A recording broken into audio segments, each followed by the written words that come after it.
Eh bien, bonsoir. On est Parashat Emor, le Pessar Sheni,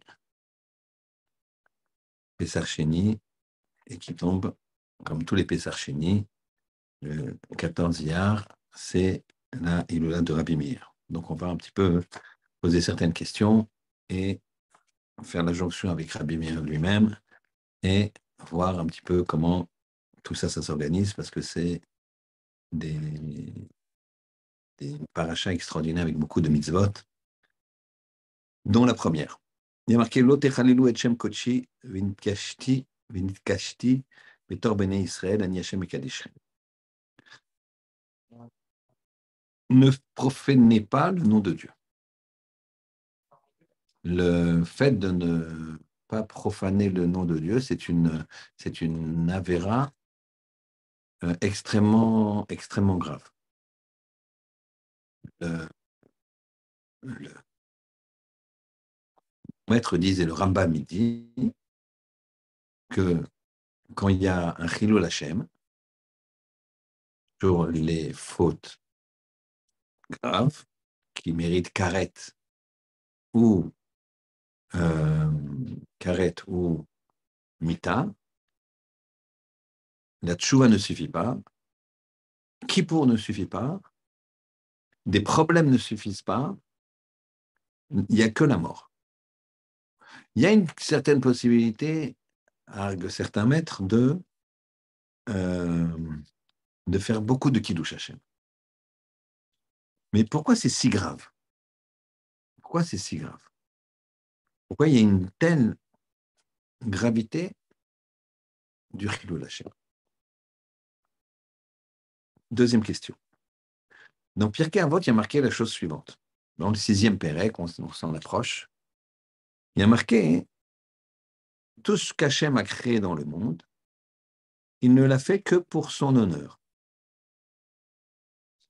Il l'a fait que pour son honneur. Alors, question, Hachem a-t-il besoin de cet honneur? Hachem, il a, nous disent les différentes Gemarot, elle est dans la Kabbalah que je ne connais pas, de toute façon, mais dans la Gemara Chagiga, on parle de myriades et de milliers et que c'est pas comptable. On ne peut pas compter le nombre d'anges qui entourent le trône céleste. On ne peut pas les compter. Alors même s'ils étaient toute l'humanité, 7 milliards d'hommes, alors que je vous dis, on ne peut pas compter, c'est des centaines et des centaines et des centaines de milliards d'anges. Hachem, il a besoin qu'on lui fasse kavod. Et puis en plus, là, il s'adresse au peuple juif. Donc ici, on est 15 millions. Donc ça veut dire 15 millions, c'est rien, c'est 0,00001. Donc qu'est-ce qu'il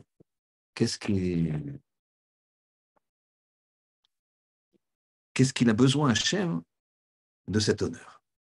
Donc je répète, Pirkei Avot, il dit, tout ce qu'Hachem a créé dans le monde, il ne l'a fait que pour son honneur, pour son kavod. Je ne comprends pas. Ça veut dire quoi? Encore une question.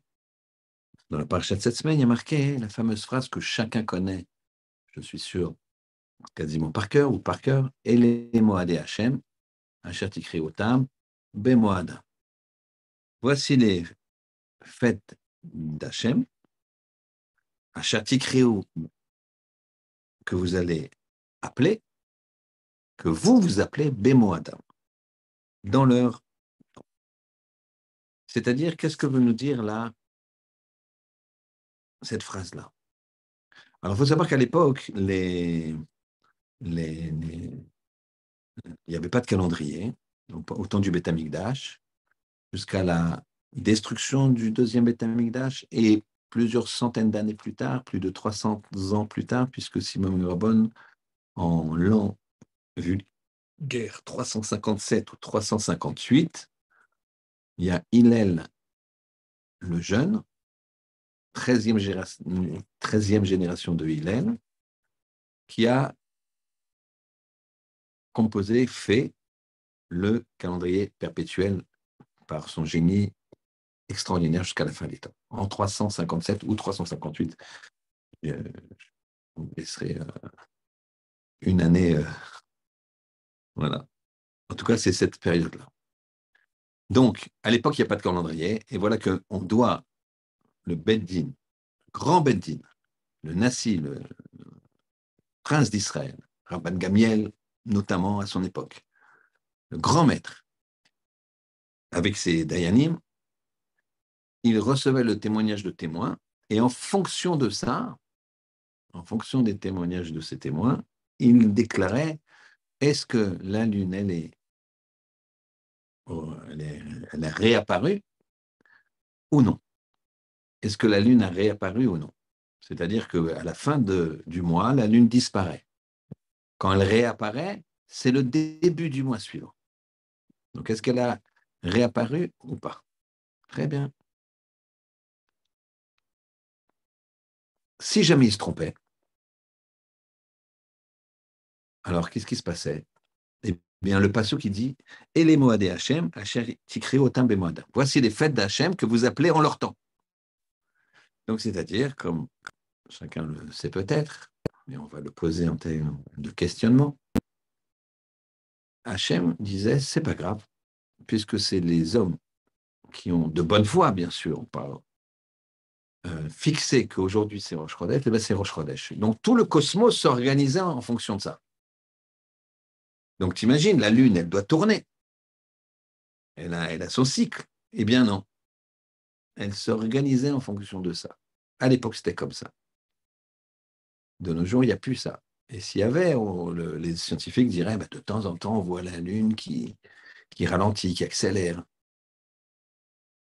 C'est comme ça. Tout le cosmos dépendait du témoignage et de comment Akadosh Baruch Hu, il entend le din du Nassi, et de tout son beddin, de tout son tribunal, au tribunal, et il fait en fonction de ça tout son cosmos.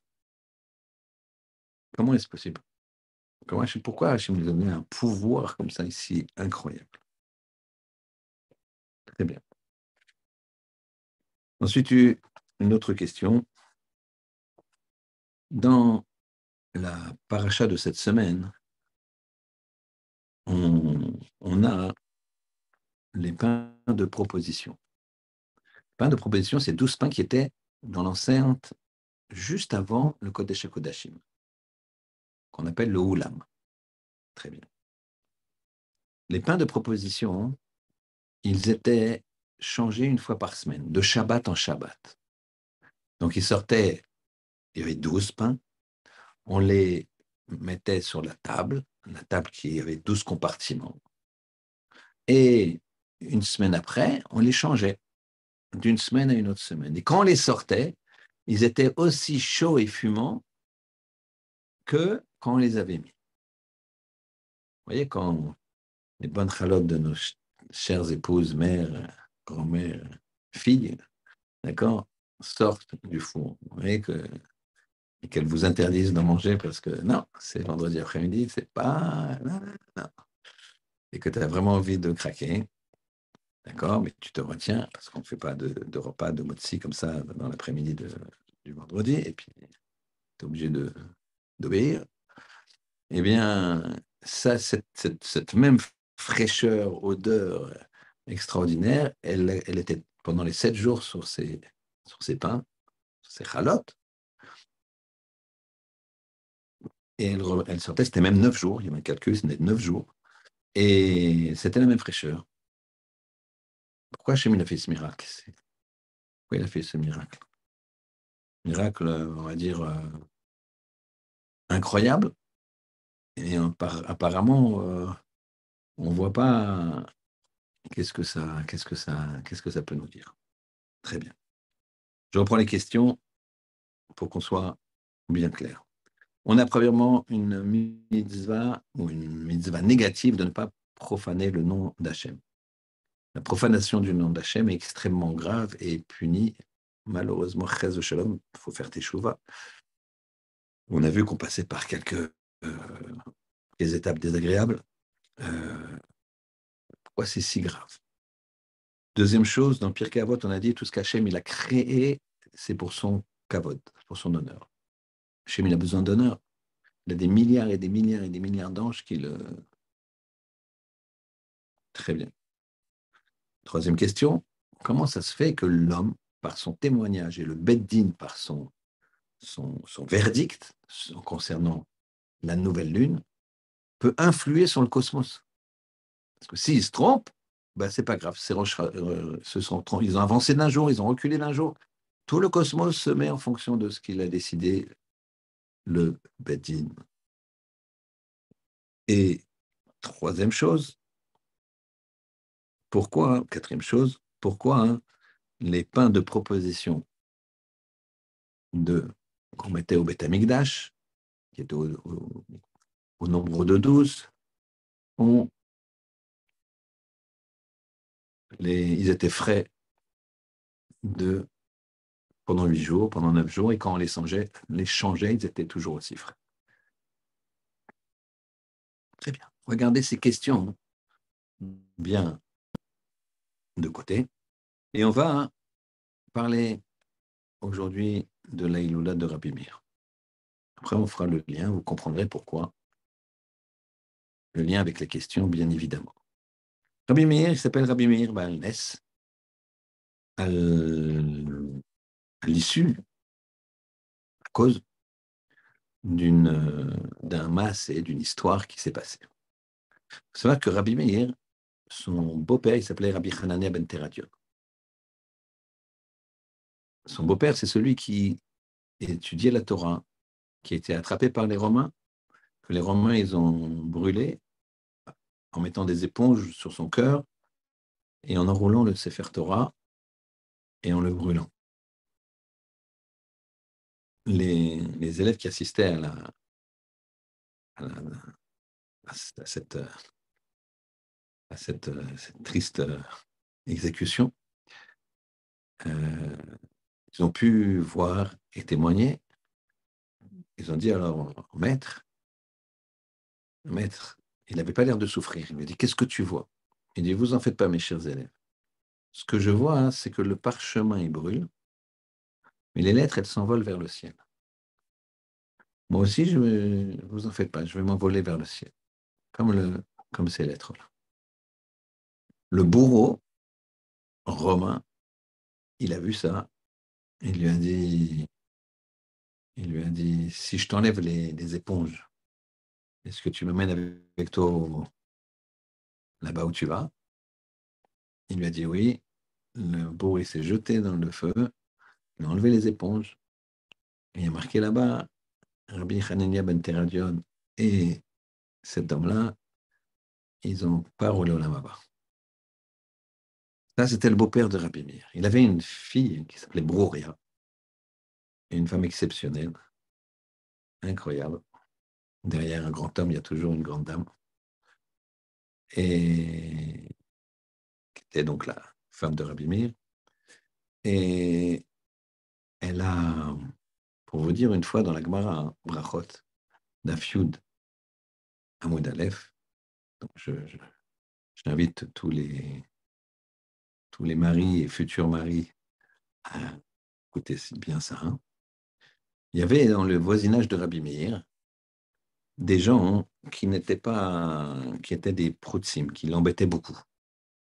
Des juifs, mais très, très égarés, mais surtout, c'était des gens qui étaient des apicorsim, des gens qui voulaient dégrader la Torah, qui vraiment étaient des gens, des réchaïm, qui voulaient vraiment, vraiment, vraiment inverser la Torah, dire des choses qui ne sont pas vraies, etc.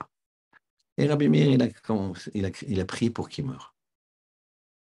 Donc, heureusement pour eux, Brouria, elle a entendu ça. Hein. Il a dit, mon cher mari, pourquoi tu pries pour qu'il meure? Il savait très bien que c'était des Réchaïm. Elle m'a dit, mais pourquoi tu pries pour qu'il meure? Peut-être parce que le passou qui dit, Yitamu Chataim. Yitamu Chataim. Qu'il soit, Yitamu, qu'il disparaisse, Chataim, les fauteurs. Alors il a dit, c'est pas Itamu Chataim, c'est pas les fauteurs qui est marqué dans le passouk, c'est les fautes. Chataim, c'est pas Chotim. Chotim, c'est les fauteurs. Chataim, c'est les fautes. Donc prie plutôt qu'il fasse teshuva et prie plutôt qu'il fasse teshuva et c'est beaucoup mieux. Et d'ailleurs, regarde la fin du passouk, elle lui fait carrément un shiur. Vous imaginez une femme, même si c'est sa propre femme, il fait un shiur à Rabbi Meir. Elle lui dit, regarde la fin du passouk, pour Shaim od meenam, une fois que Yitamu Chataim, une fois qu'ils ont disparu les fautes, alors les Chaim od enam, encore il n'y a plus. Ils sont plus Chaim, puisqu'ont disparu les fautes. Donc ils sont tzadikim. Donc elle lui dit, tu sais mon cher mari, tu devrais prier pour qu'il fasse teshuva, au lieu de prier pour qu'il meure. Imaginez, Rabbi Meir, on connaît, on va continuer à parler de lui. Rabbi Meir, c'est un grand gaillard, c'est du lot, d'accord? Quand il décide de prier pour que ces gens-là meurent, il ne s'est pas dit, c'est pas parce que pour une petite raison, c'est pas, c'est pas pour, je sais pas, c'est pas pour rien, c'est pas pour rien, d'accord? Il a bien réfléchi. Donc quand sa femme arrive, on s'attendrait à lui dire, écoute, merci beaucoup, mais je sais ce que je fais. Non, il écoute jusqu'au bout. Il écoute jusqu'au bout. Et puis finalement, il lui dit, tu sais quoi? Eh bien, tu as raison. Tu as raison. La Gemara dit, il a prié pour qu'il fasse teshuva, et ils ont fait teshuva, et il a donné raison à sa femme. Voilà que sa femme, elle est intervenue dans son propre domaine, même si c'est une très grande dame, fille d'un Rabbi Hananel ben Teradion. Rabbi Meir, c'est pas quelqu'un à qui tu vas dire, je pense que le passouk, celui qui peut dire ça, c'est Rabbi Houda, c'est Rabbi Yoshua, Rabbi Eliezer, c'est les binômes. C'est pas c'est pas des gens euh,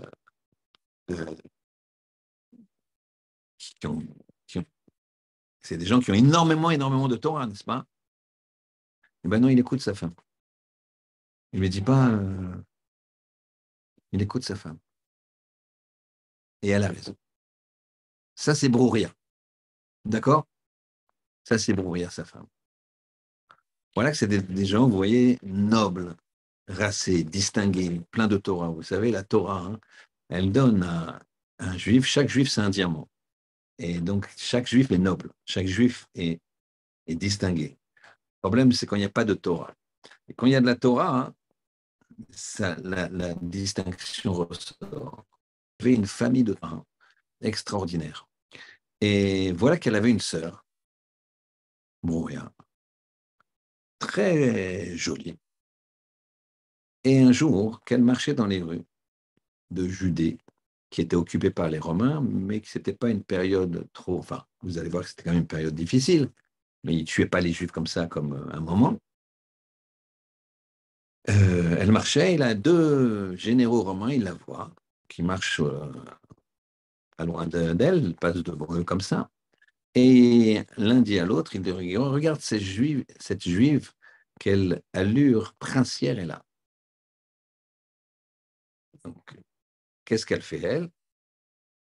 Évidemment, c'est un compliment d'un goy, mais le compliment là, lui fait qu'elle se redresse un peu, un petit peu, elle se redresse un peu, dire qu'elle a été touchée par ça. Dans le ciel, on dit quoi? Des goïms, des comme ça qui te regardent, et toi, tu, tu ralentis un petit peu l'allure. Immédiatement, il y a un digne qui est tombé sur elle. Elle n'a pas fait, elle n'a pas eu le temps de tourner la rue que déjà des, des marchands malhonnêtes la prennent, la kidnappent et l'amènent dans une maison pour on va dire, pour soldats, pour une maison de, de femmes. Voilà que ça vient aux oreilles de Rabbi Meir et de sa femme. Et sa femme, Brouilla, elle dit à son mari, mon cher mari, je peux pas laisser ma sœur dans cette situation. Il lui dit, qu'est-ce que tu veux que je fasse? Il dit, il faut pas la laisser il faut que tu fasses tout ce qui est en ton pouvoir pour la sortir de là. Alors, il a, il a dit, écoute, c'est très simple. Si elle a fauté, je ne pourrai rien pour elle. Si elle n'a pas fauté, il y aura un miracle. Très bien. Écoutez bien ce que va faire Rabbi Meir. Rabbi Meir, il va se grimer. Se grimer. Il va se déguiser en commerçant chaldéen.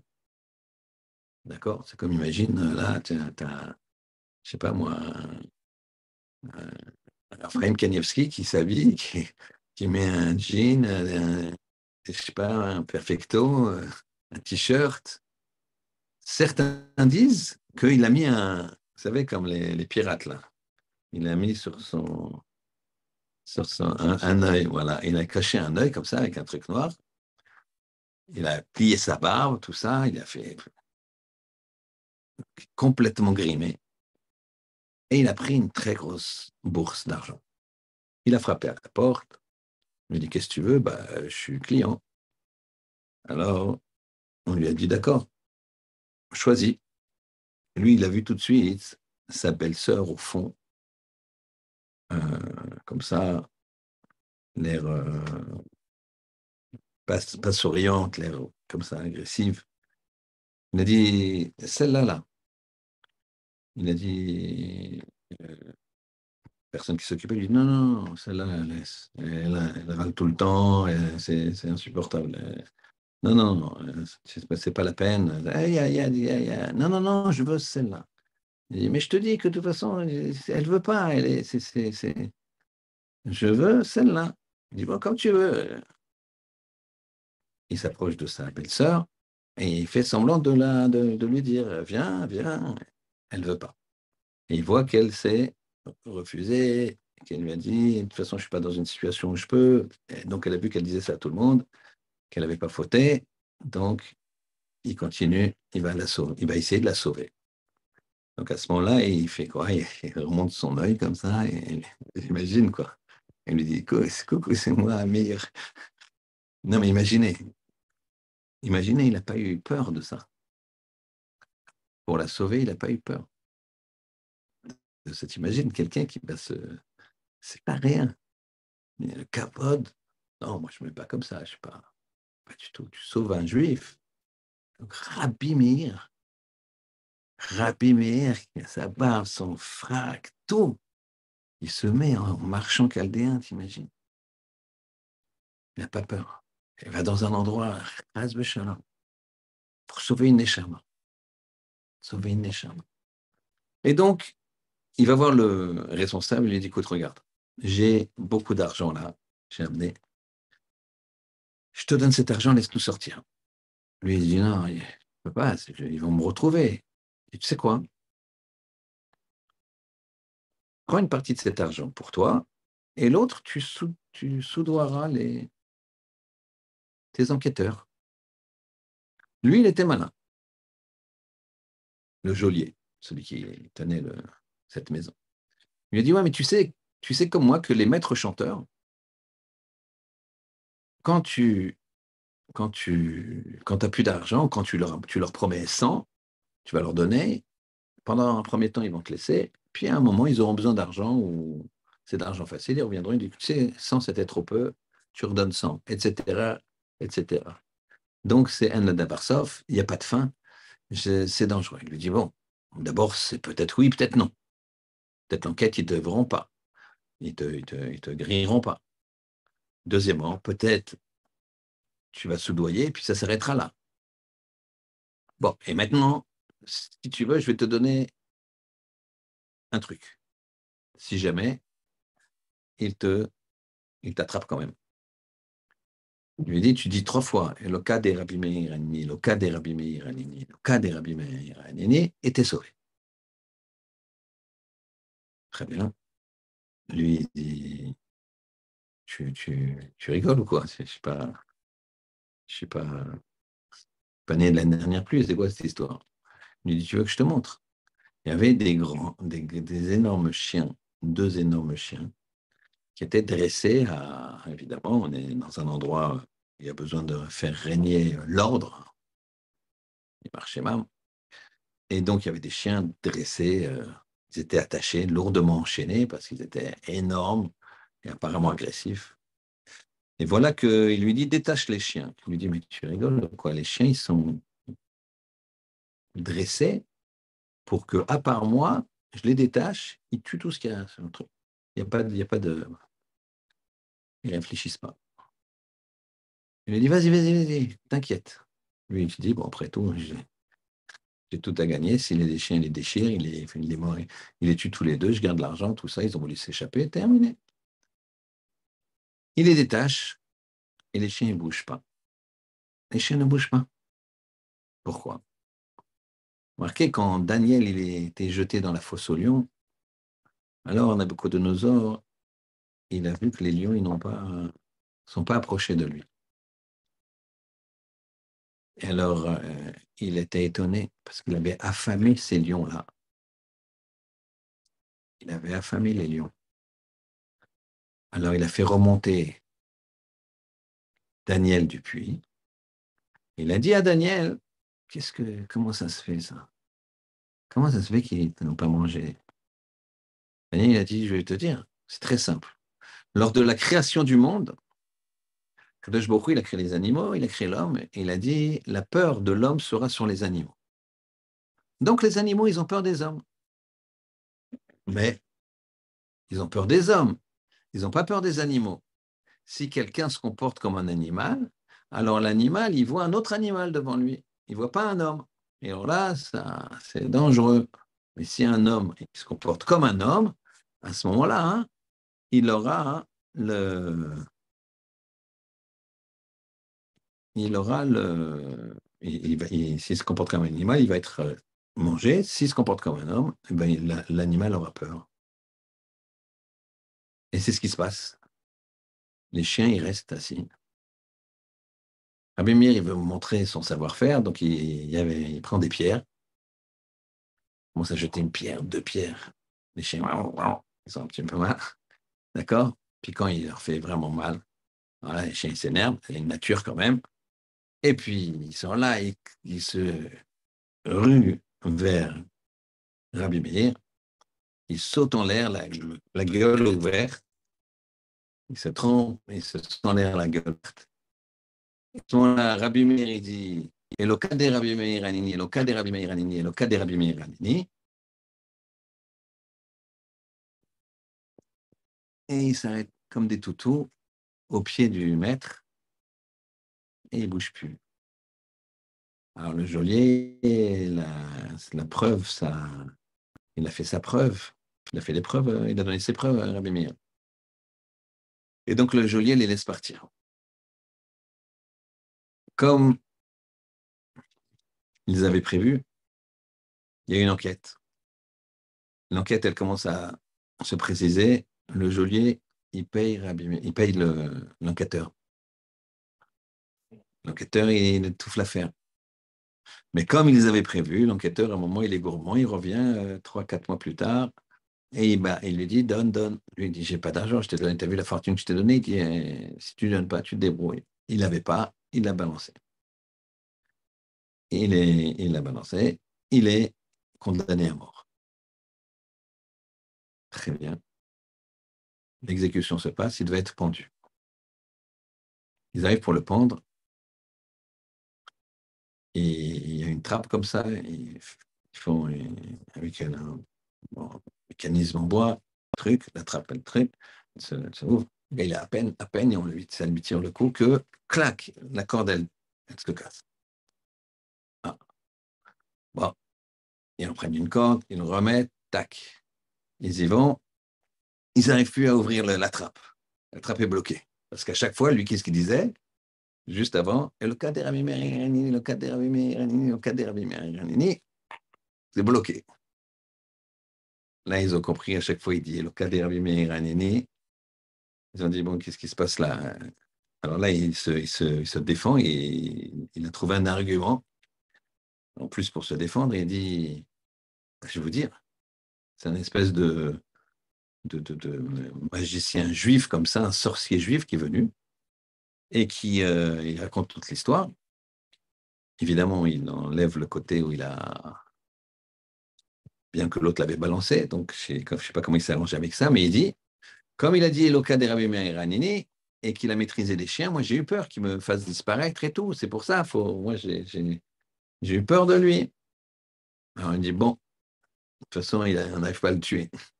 On lui a dit, mais maintenant tu vas venir et tu vas nous faire un portrait robot. Et là-bas, c'est dans la Gemara. Et je crois que c'est la première fois dans l'humanité où on voit un portrait robot. Et ils vont dessiner sur quel support de l'argile, j'imagine. Dans de l'argile, les traits de Rabbi Meir. Alors, comme il était grimé, je ne sais pas, mais en tout cas, apparemment, c'était suffisamment fidèle pour que Rabbi Meir soit embêté. Pourquoi? Parce qu'il y avait des chasseurs de primes. Et la Gemara raconte plus loin, c'est beaucoup, beaucoup d'histoires sur Rabbi Meir. La Gemara elle raconte qu'un jour, il a senti qu'il y avait des personnes qui le suivaient, qui l'ont pris pour lui. Il n'y avait pas la reconnaissance faciale, etc. Mais il a vu que il y a des gens qui le suivaient. Il s'est dit, ils doivent, en tout cas, avoir dans leur pensée qu'ils ont en face d'eux Rabbi Meir. Donc, qu'est-ce qu'il a fait? Il y a deux versions. Il y a une version extraordinaire. Il y a une version où il arrive dans un marché. Eux, ils sont derrière, donc de loin comme ça, hein, ils essaient de voir si c'est lui ou pas. Et il y avait une soupe pas cachère. Pas cachère de façon évidente. Alors lui, qu'est-ce qu'il a fait?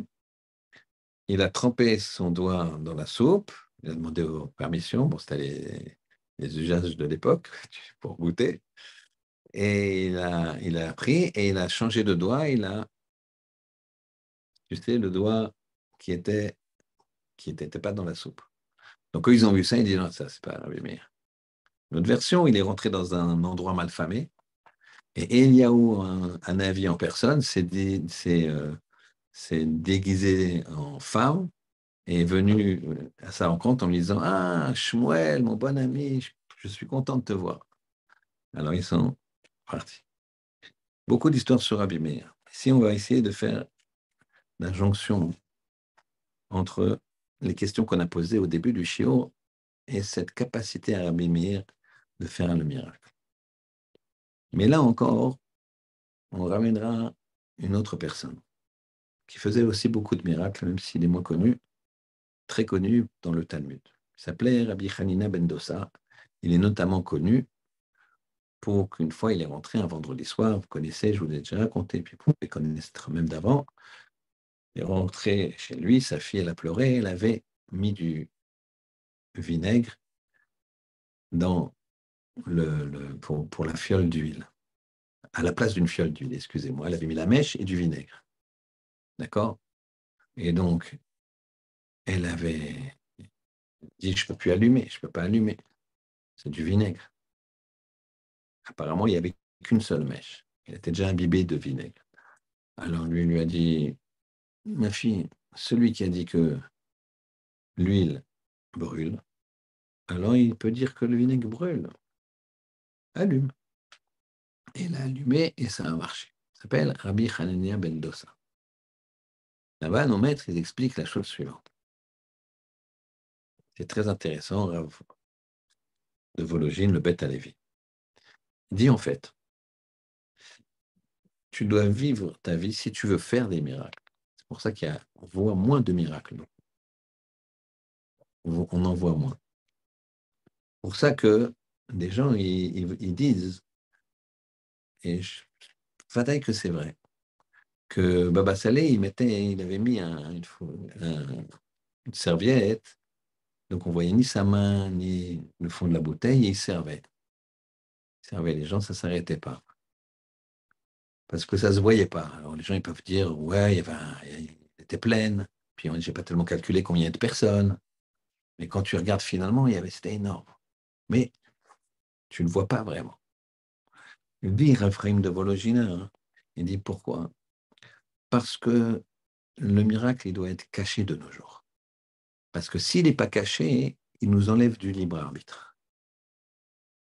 Si tu vois quelqu'un qui fait des miracles, avec une grande barbe et qui sort de la yeshiva, bon, je ne vais pas te dire est-ce que je vais à Dauphine ou à la Sorbonne. J'espère. Si tu vois qu'il prend cette bouteille-là et il te dit, il fait une formule et ça devient une bouteille en or, d'accord, remplie de billets de 500 bien pliés, usagés, d'accord, tu te dis, c'est quand même pas la peine d'aller faire des études. Eh bien, il n'y a pas ça. Il n'y a pas ça. Pourquoi? Justement parce que ça enlève le libre arbitre.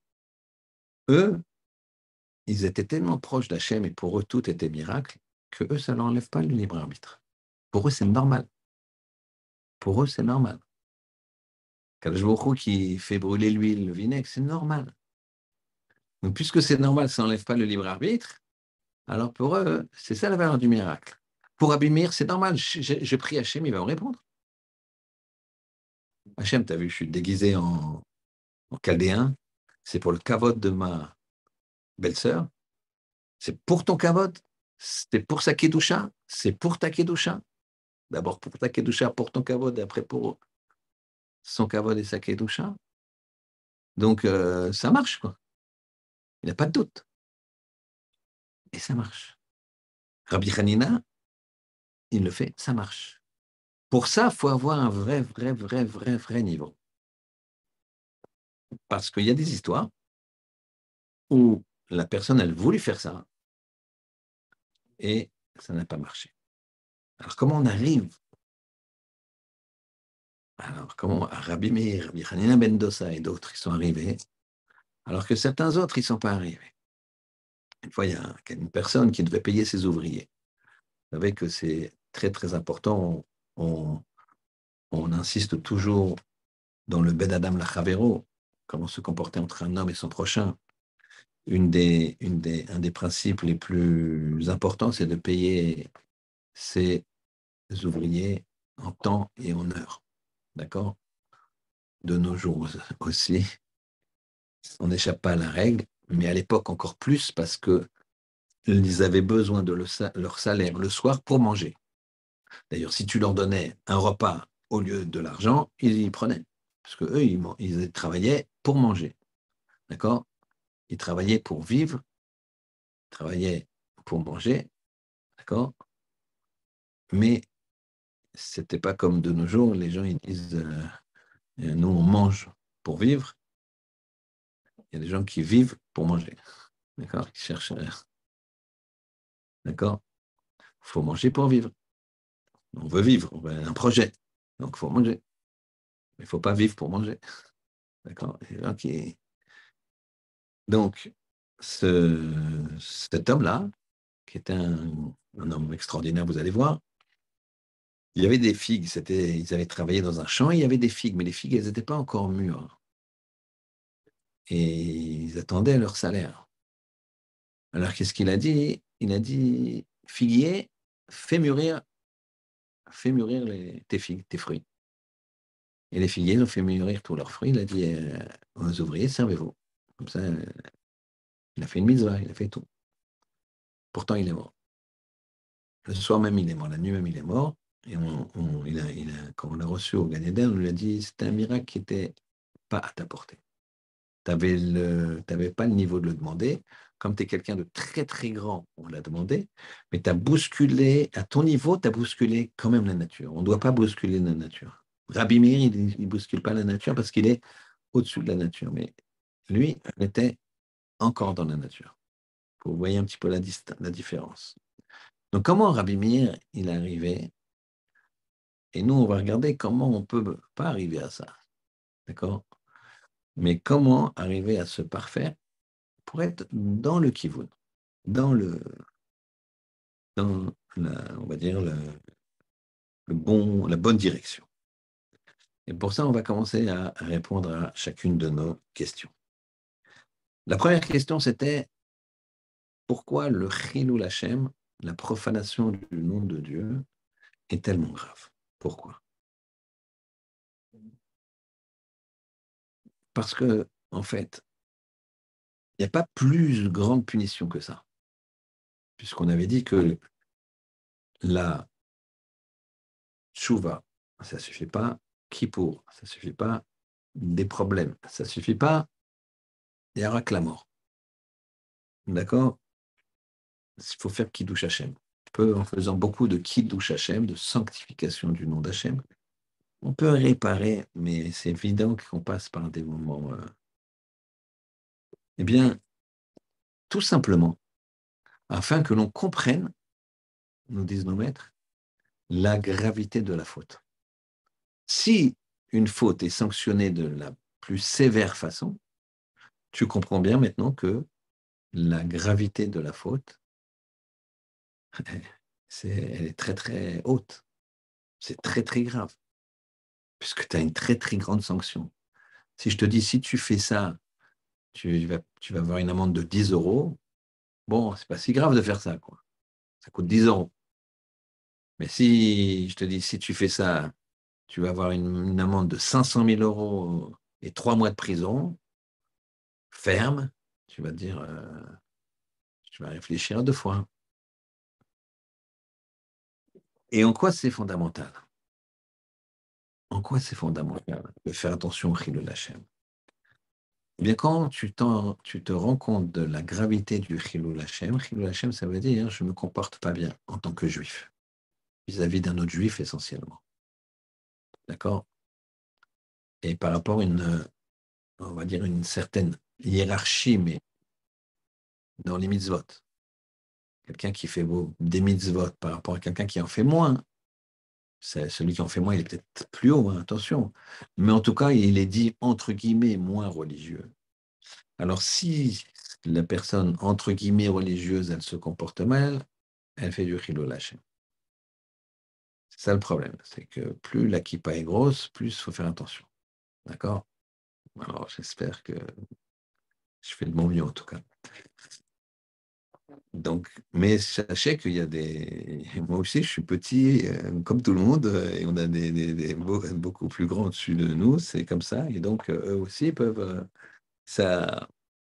Donc, ça, c'est le premier point. Deuxième point, on avait dit, c'est lié au Kiddush Hashem. Pourquoi Hashem, tout ce qu'Hachem a créé, ce monde, on avait dit dans Pirkei Avot, il l'a créé que pour son kavod, que pour son honneur. Mais en quoi il a besoin de kavod? Il a des milliards d'anges qui le servent.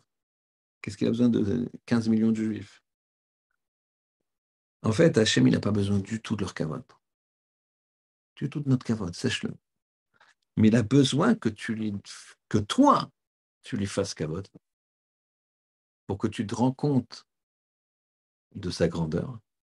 Et à travers le fait que tu te rends compte de sa grandeur, tu vas te rendre compte de ta grandeur.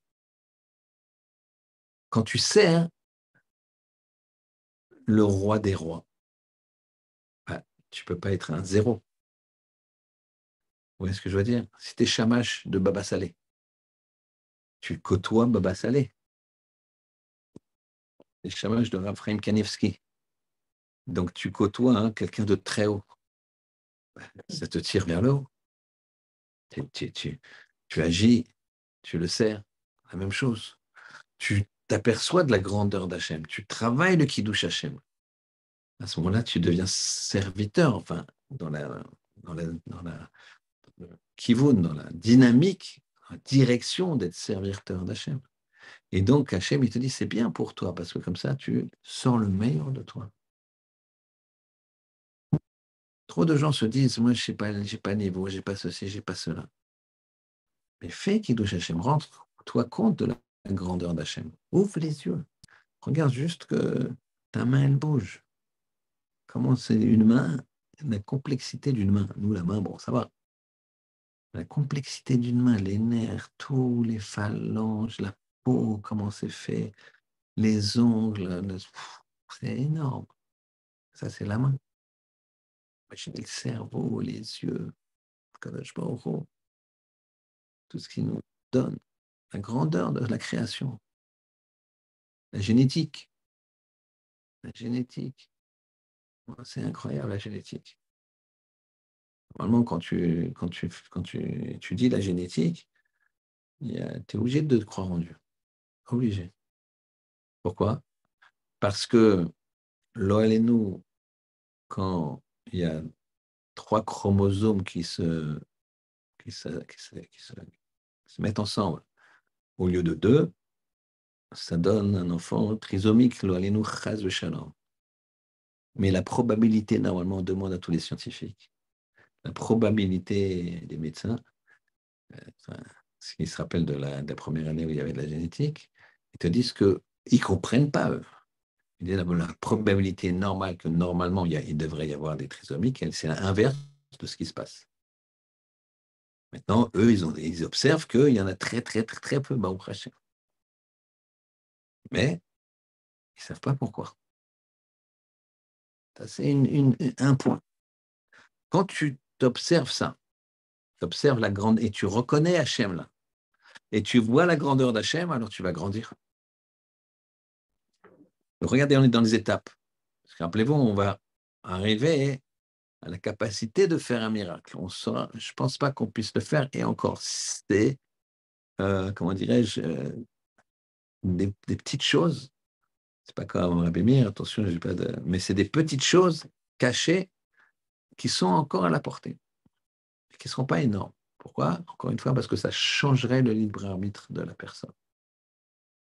C'est pour ça que si la personne, elle s'est élevée, alors il va pouvoir faire, entre guillemets, des petits miracles, puisque ça ne changera pas son libre arbitre. Et plus tu es élevé, plus le miracle peut être grand, puisque tu es à un niveau que même si tu as un énorme miracle devant toi, ça ne change pas ton libre arbitre. Une fois, le stapler, on lui a donné un nom de personne pour prier, pour sa réfouacher les mains. Toi, vérifier 100%. Un peu triste. Et il prie, et les gens pour lesquels il a dit, ils lui disent ça va pas bien. Ils lui disent c'est pas possible. Ils prient, ils disent ça se dégrade de plus en plus. Il leur dit vérifiez le prénom. Vérifiez le prénom que vous m'avez donné. C'est pas normal. Normalement, il doit être guéri. Ils vérifient, ils lui disent le prénom, c'est bien ça. Le nom-prénom, quoi. Shimon Ben Esther. Il prie, et elle vient de lui dire ah, c'est plus la peine de prier. Il dit alors, et après avec le prénom, je suis désolé, vous avez fait une erreur dans le prénom. Et ils regardent les machins, tout ça. Et moi, ils retrouvent un vieux rave que, bref, c'était pas le prénom. C'était Shimon Ben Léa ou Shimon Ben Esther, je sais pas, ça, les noms précis, je sais pas.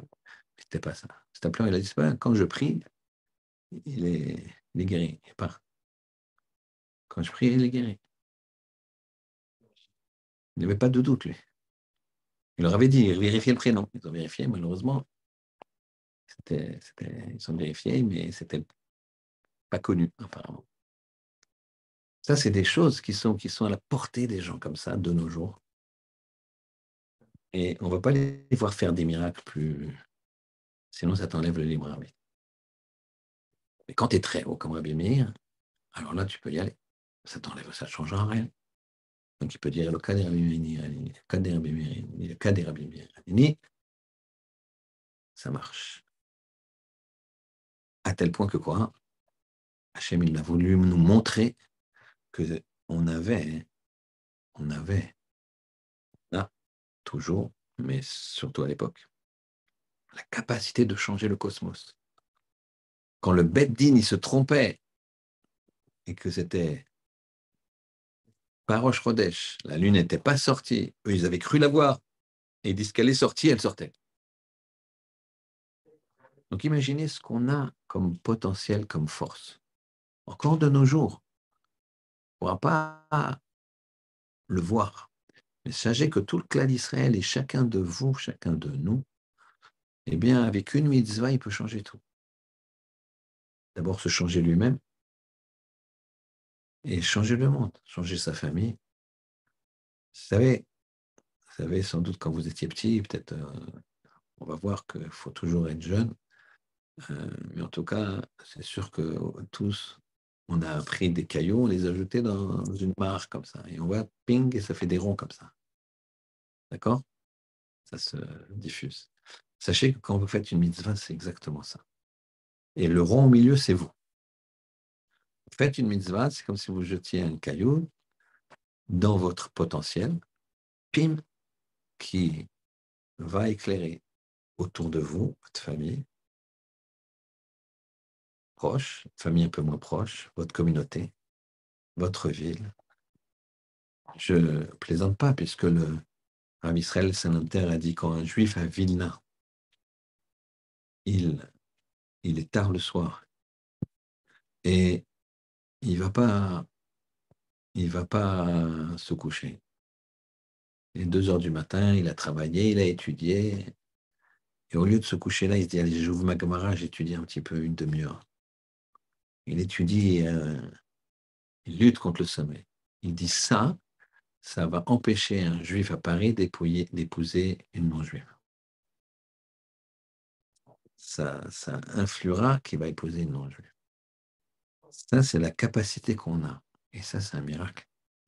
C'est-à-dire que toi, tu es en train d'étudier, tu fais en sorte que Marchemam, celui qui voulait envoyer une bombe, un missile, ça lui retombe dessus, ou il ne l'envoie pas.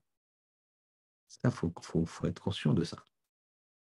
Il faut être conscient de ça. Parce que Kol Israël arrivim zelazé.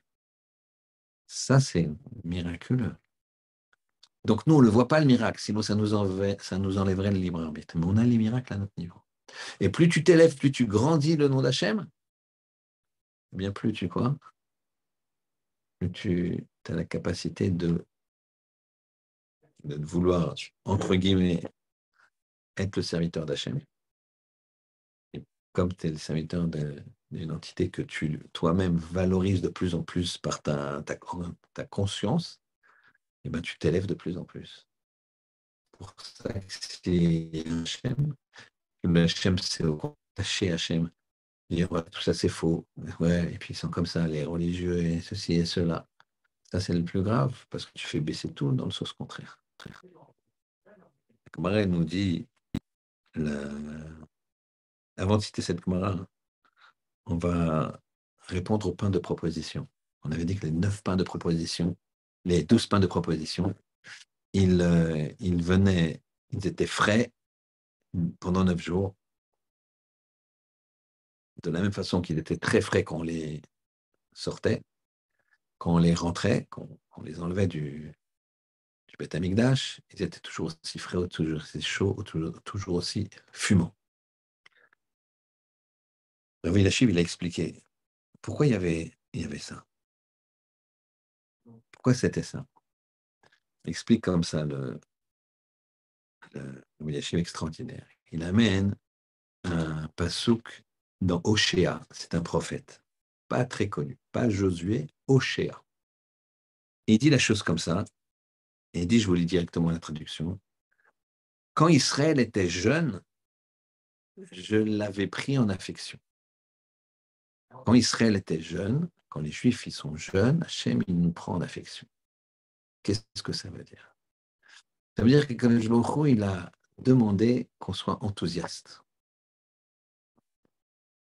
Qu'on soit enthousiaste. C'est-à-dire que quand tu es jeune, tu es enthousiaste. Un jeune, il regarde. Voilà, le magicien, l'être humain, ce que tu veux, le spectacle. D'accord? Il est enthousiaste. Et donc, ces pains de proposition devaient déclencher l'enthousiasme des clans d'Israël. En disant comment il nous aime, Hachem, il garde la nourriture. Et il y a plusieurs façons de réagir à ça. Être jeune, c'est de regarder avec enthousiasme et positivement. Un jeune qui s'étonne, il va toujours progresser. Tu comprends? Quelqu'un qui est blasé, il est blasé. Mais quand il s'étonne, il ne s'endort pas sur ses lauriers, il aspire toujours à plus de spiritualité, plus de grandeur. Par contre, quelqu'un de blasé, alors il est vieux. C'est pour ça que Rav Nachman, il dit, il interdit d'être vieux. Quoi, il interdit d'être vieux, ouais. C'est pas sympa, quoi. Ça, on blanchit, ça arrive, hein, ça arrive à tout le monde de se rattacher. Mais c'est pas ça qu'il dit. Interdit d'être vieux dans la réflexion. Vous savez, il y a 3 étapes chez un homme. Je mets les femmes de côté, c'est particulier. 3 étapes chez un homme. Katan, il est petit. Nahar, il est, on va dire, jeune homme. Et Gadol, il est grand. Ça correspond à des âges, 13 ans, 13, 17, plus ou moins 17, et on grandit. Certains disent 20. Et à euh, ces trois périodes correspond une maturité. Un katan, ben, il est comme un katan, qu'est-ce qu'il fait? Il voit pas plus loin que le bout de son nez, c'est-à-dire il voit que le présent. Il voit que le présent, et s'il voit 3 tablettes de chocolat, il aime le chocolat, il mange les 3. Il ne voit pas qu'il va avoir une crise de foie qui va lui faire très très mal. Ça, c'est un katan. Le nahar, il a un peu plus de maturité. Et le gadol, il réfléchit, il se dit, si je fais ça, non, tac, tac, il est posé, normal. Seulement, vous avez des katanes, moi j'en ai connu, qui sont gadol déjà. Ils réfléchissent. Et si c'est comme ci, comme ça, dans la Gemara, ils posent des questions, parce qu'ils n'ont pas ils n'ont pas tout le vécu de la vie qui les embrume. Bien vous rappeler, pour les jeunes pères ou jeunes grands-pères, hein, déjà on éduque moins quand des grands-pères, mais aux futurs pères, que un enfant, plus il est jeune, plus ce qu'il est en train de vivre représente un pourcentage énorme de sa vie.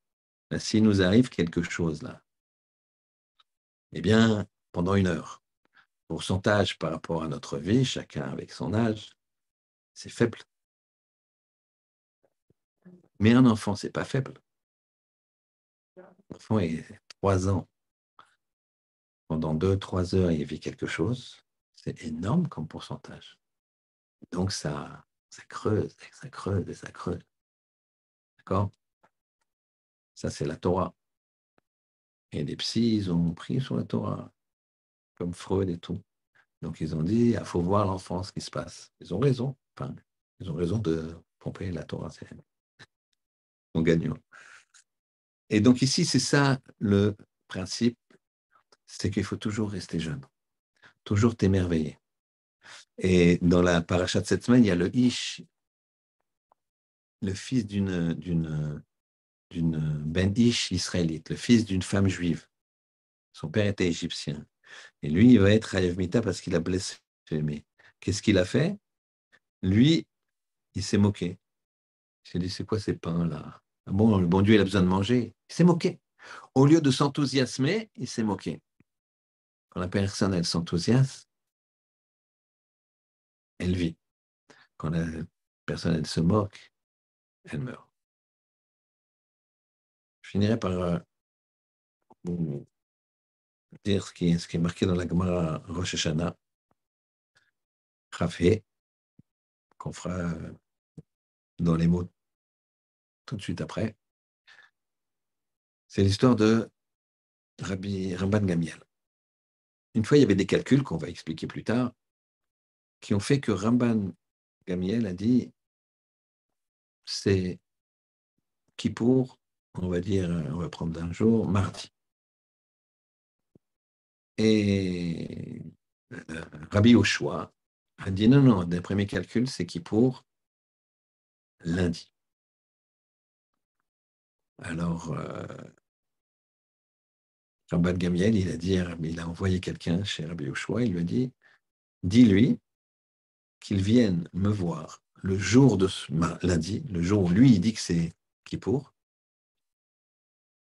avec son bâton et sa bourse. Donc, t'imagines, tu es un grand savant.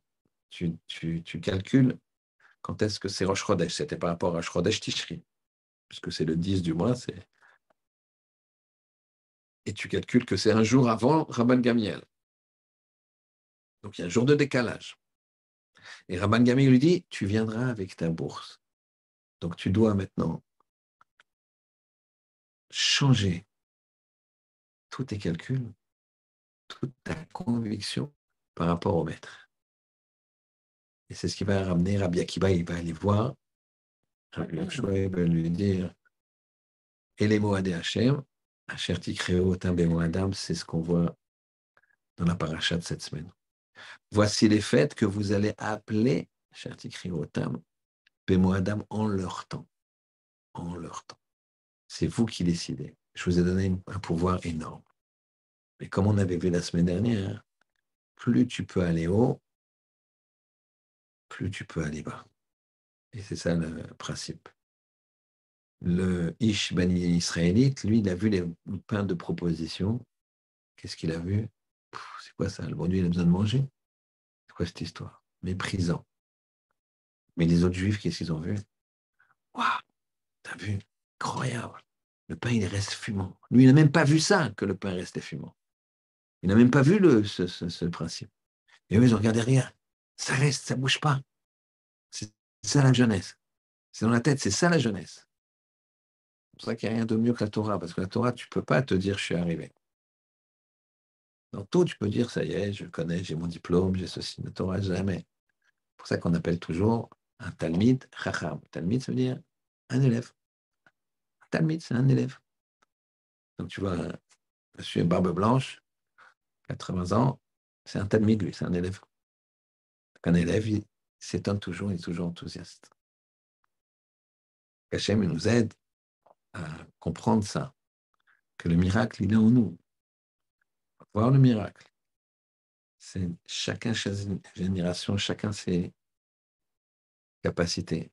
Il faut savoir qu'on a une capacité miraculeuse à influer sur tout le clan d'Israël. Ça, c'est un miracle. Tu ne peux pas dire je suis dans mon coin et je fais ce que je veux. Et quand tu fais une mitzvah, tu fais balancer tout du bon côté. Alors, on prend la Gemara, elles sont sur vos téléphones, tout en haut. Il y a marqué comme ça. Il y avait Amar Rabbi Yochanan, tout en haut, la deuxième ligne. Il y avait eu un témoignage. Je vous explique le témoignage, c'était quoi? C'est la page d'avant, mais il y avait deux lignes. Le témoignage, c'était le suivant. Ils ont dit, les témoins, on a vu la lune ce matin, au petit matin, on a vu la lune à l'est. D'accord? Au petit matin, c'est-à-dire à l'aube, vous savez que des fois, on peut voir la lune. Au petit matin, on a vu la lune à l'est. Très bien. Et là, je prends le début de la page qu'on a. Vervit bemaharav. Et à la nuit, on l'a vu à l'ouest. Alors, il y a un principe que quoi? Que normalement, la lune, elle reste cachée 24 heures. Donc, si elle est à l'est le matin et qu'elle est à l'ouest le soir, elle n'a pas été dans le bon sens. Donc, ce n'est pas possible. Donc, Amar Rabbi Yochanan ben Nouri était chez Kerem. Rabbi Yochanan ben Nouri dit c'est des menteurs. Kshebaou et Yavne, quand ils sont venus à Yavne, Kiblan Rabban Gamiel. Rabban Gamiel, il dit non, non, c'est bon. Attention, ça va, le Rosh Chodesh ne va pas être le même jour. Veot, une autre histoire. Baoushtaim ve'amrou rainu bizmano, ba'lil iboro, belal iboro. On l'a vu, en son temps, l'aliboro, ça veut dire alors les mois lunaires, ils font 29 ou 30 jours. Donc Rosh Chodesh, c'était ou le 30, si le mois précédent est de 29, ou le 31, si le mois précédent est de 30 jours. Je suis clair? Donc l'aliboro, ça veut dire ils l'ont vu ils ont revu la vue le 30. Elle n'aura pas eu le 30. d'accord? Non, pardon, on l'a vu Bismanon, on l'a vu, voilà, on l'a vu le 30, ou Belel Liboro, et le 31, on l'a plus vu.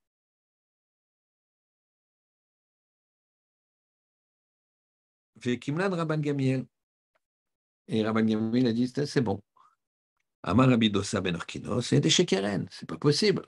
Comment ils peuvent l'avoir vu le 30, elle a réapparu, et elle a disparu le jour d'après. On est d'accord?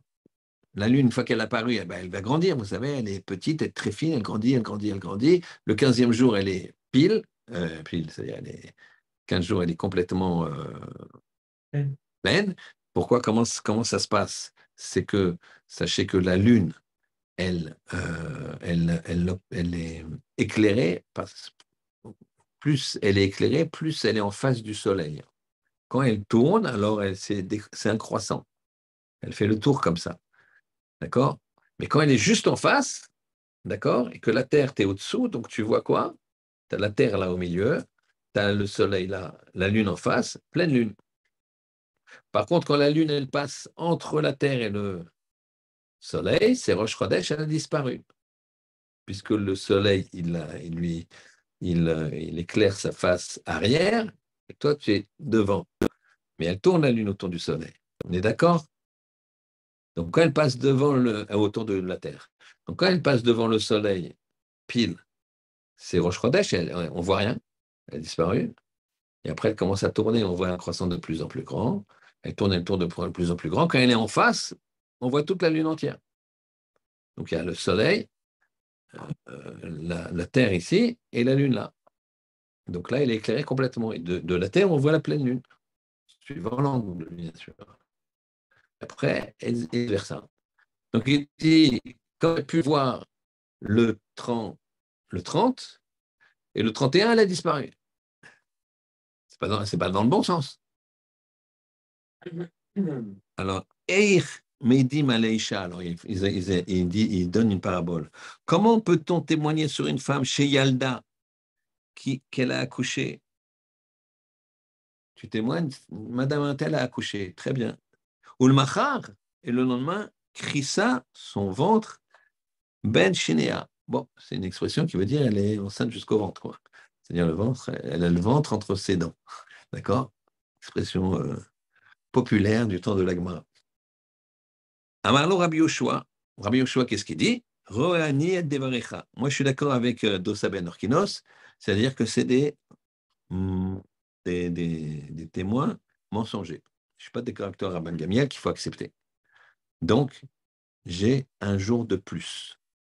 Je n'accepte pas que Rosh Chodesh, c'était le 30, Rosh Chodesh, c'est le 31. Donc, Kippour va tomber un jour plus tard que toi, Rabban Gamiel. D'accord? Moi, pour toi, le 10, pour le 10 Shishri pour Rabban Gamiel, ça sera le 9 pour Rabbi Yoshua. Donc, qu'est-ce qu'il dit? Et le 10 pour, ça sera le 11 pour Rabban Gamiel. Qu'est-ce qu'il dit? Shalochlo Rabban Gamiel, Gozreni Alecha, je déclare sur toi, chez Tavo Etzli, que tu viennes, Bemakelcha avec ton bâton, Maotecha et avec ta bourse, Yom Kippour, Rim Shechal Liot Becheshbonecha. Le jour de Kippour qui tombe dans ton compte. Alach, ou Matsao Rabbi Akiba Metzer. Rabbi Akiba, il a trouvé évidemment Rabbi Yoshua très triste. Il ne savait pas quoi faire parce que le Nassi, Rabban Gamiel, c'est une autorité absolue.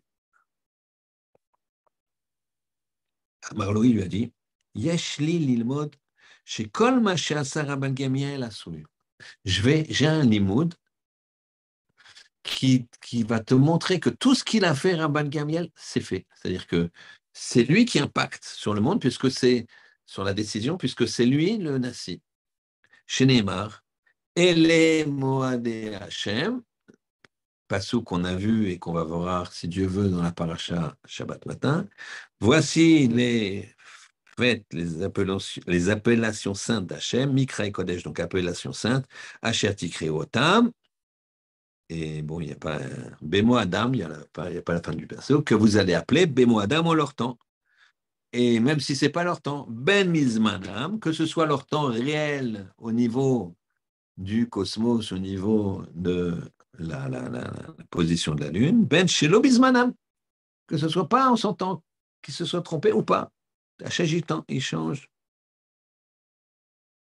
En li moadot, et là, je n'ai comme fête que celle-là, que celle que le Bedin décrète.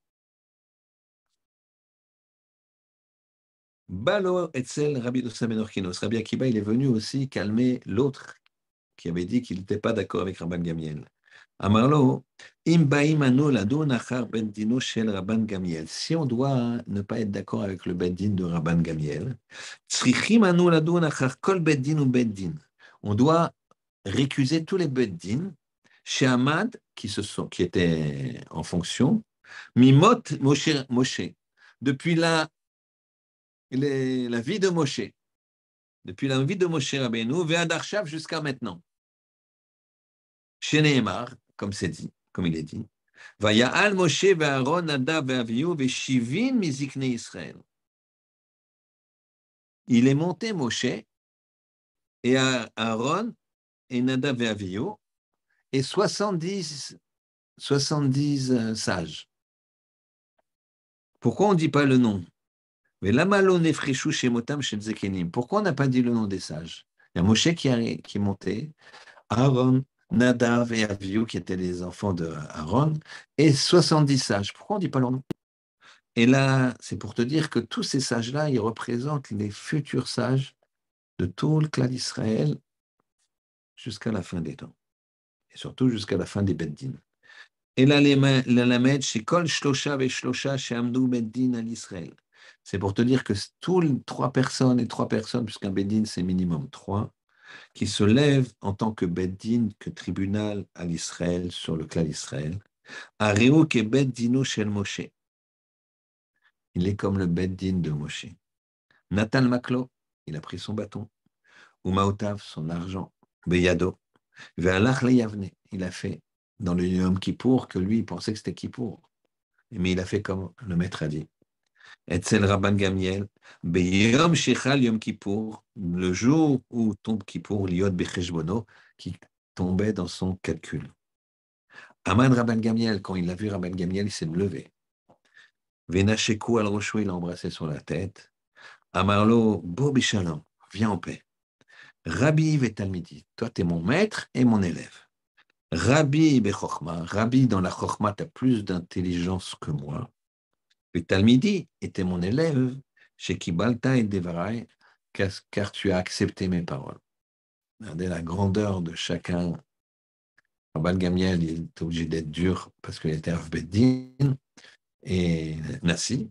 Et Rabbi Yoshua, il s'est plié aux demandes de Rabban Gamiel. Que Hachem y fasse qu'on puisse un peu s'imprégner de ces mots de Torah pour faire Chas v'Shalom, jamais de Chilul Hashem, et faire chaque fois plus et plus Kiddush Hashem. Shabbat Shalom.